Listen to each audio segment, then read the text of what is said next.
Christians for a while, you might know that we have a ritual, mostly with preteens, where after a period of study, they stand before the congregation, sometimes a little bit nervous, and rehearse their baptismal vows.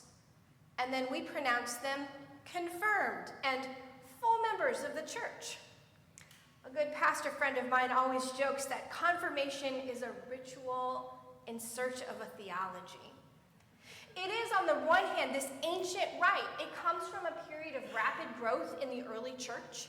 The bishop was to be the official baptizer, but eventually the church got big enough that he couldn't make it to every baptism. So local priests would baptize folks, and then everyone would have the Spirit confirmed on them when the bishop finally could make it out to this or that village. As subsequent generations were born into already Christian families, then confirmation merged with other coming-of-age rituals, and it became one of the 7 named sacraments.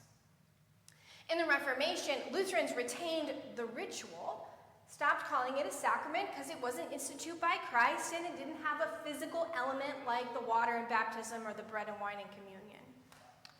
To this day, in the worship rituals of our church, we call it affirmation of baptism, appropriate for the many transitions in a baptized believer's life, including a period of faith formation called confirmation. So affirmation of baptism is about bridging gaps between what was and what may yet be, though we have to confess that as it's currently designed, confirmation is awfully far away from full adulthood to be a full coming-of-age ritual. We're still trying to figure it out. For a long time, Lutheran pastors seemed to think that the purpose of confirmation was like to open the heads of adolescents and like surgically, if sometimes painfully, insert theological knowledge. I imagine that we could ask for a show of hands. How many people had to memorize Luther's small catechism? Oh yeah, right? Ready to answer at any point in time, how does Luther explain this or that article of the Creed or this petition of the Lord's Prayer, each of the commandments? If you grew up in the Catholic Church, you might have been threatened that the bishop was going to come and quiz you on the same sorts of things, right? Unfortunately, as too often happens when we teach to the test, confirmation then painted a story of faith that expected a stony confidence without a single exposed hole or gap. I remember when I started teaching confirmation. Who lets a 20-something-year-old teach confirmation? I'm not sure. But I ran across a quote from theologian Lauren Winner from her book, Still, Notes on a Mid-Faith Crisis. She said, "What you promise when you are confirmed is not that you will believe this forever. What you promise when you are confirmed is that this is the story you will wrestle with forever."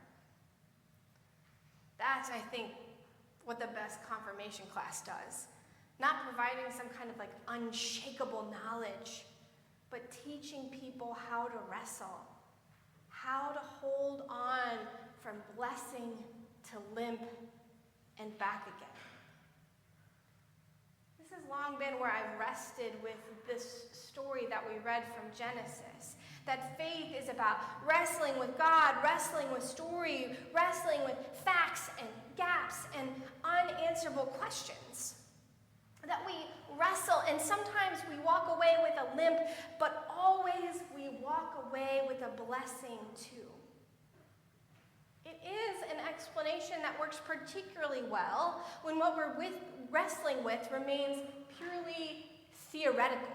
Like big, gnarly theological questions, godly riddles, that kind of thing. It works particularly well as long as the wrestling feels like a metaphor and not the nightly anxiety that makes sleep impossible when the rising sun does not fill us with the possibility for what is to come. As a metaphor, I worry that it dries up when the purely theological, the purely theoretical becomes the fully, physically actual. When we feel the actual pain of our hip out of socket, when we know with full terror who we're wrestling, and we finally understand the Bible's fixation with the fear of the Lord. When we trip and fall face forward on a gap in our knowledge, tearing wide a hole in our faith that we are unsure we can ever cross. In today's story, Jacob had been headed home in triumph. Despite the fact that he had gotten that birthright from his older brother, he had fled to Haran empty-handed. And now he's coming back, in his mind, a self-made man. He's got flocks, which he tricked out of his father-in-law Laban. He's got wives, which admittedly had been one of Laban's tricks. He's got children and just apparently so much wealth. But as he nears his home, his confidence falters. He sends some messengers ahead to Esau, and when they return, the news is grim. They say Esau is headed this way, and he's got 400 guys with him. No wonder Jacob doesn't sleep well that night. No amount of success was going to save him if Esau still had murder on his mind. In his anxiety, in one of the stories, Jacob divides up his family in flocks, a little over here, a little over there, hoping that someone could survive if there was to be a massacre. Even before he tries to fall asleep, Jacob is already wrestling with his past, wrestling with his mistakes, wrestling with his choices, with who he might meet in the morning, with what tragedy might yet be in the future. Wrestling, knowing that God has pronounced blessings on him, and he still has every reason to be terrified of the future. Where is God when we're waiting on the other shoe to drop? Where is God when the storm is barreling down on us and we fear that our shelter is inadequate? Where is God when we're waiting for what we know is going to be bad news? Where is God when we are witnessing injustice after injustice and nothing we do is changing that narrative? And here's this story, this shaping story where Jacob wrestles with big questions, and in the end, he's permanently scarred. He walks away with a limp.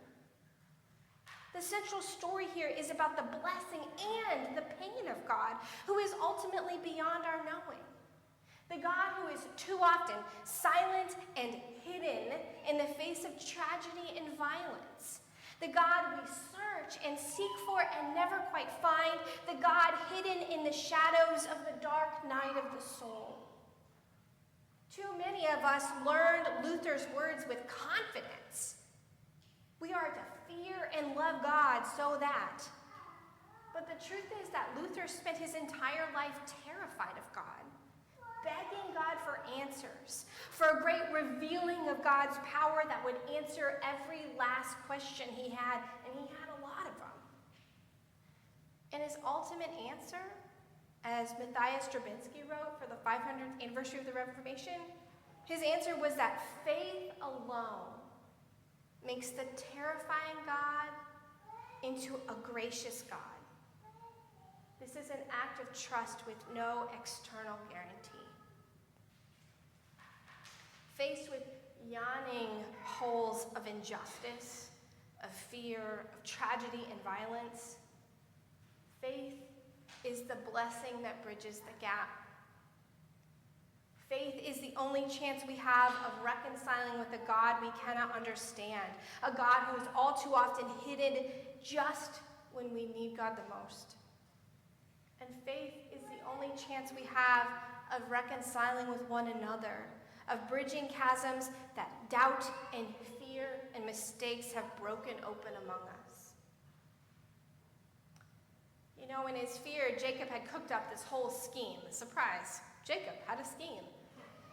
He sent these gifts ahead for Esau, a little bit of this and that, some goats, some sheep. He threw in some cattle, also camels and a few donkeys.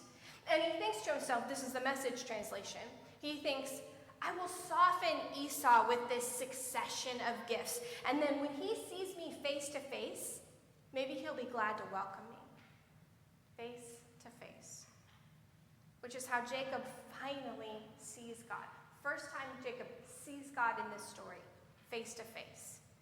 Names that campsite at the ford of the Jabbok, Peniel, the face of God.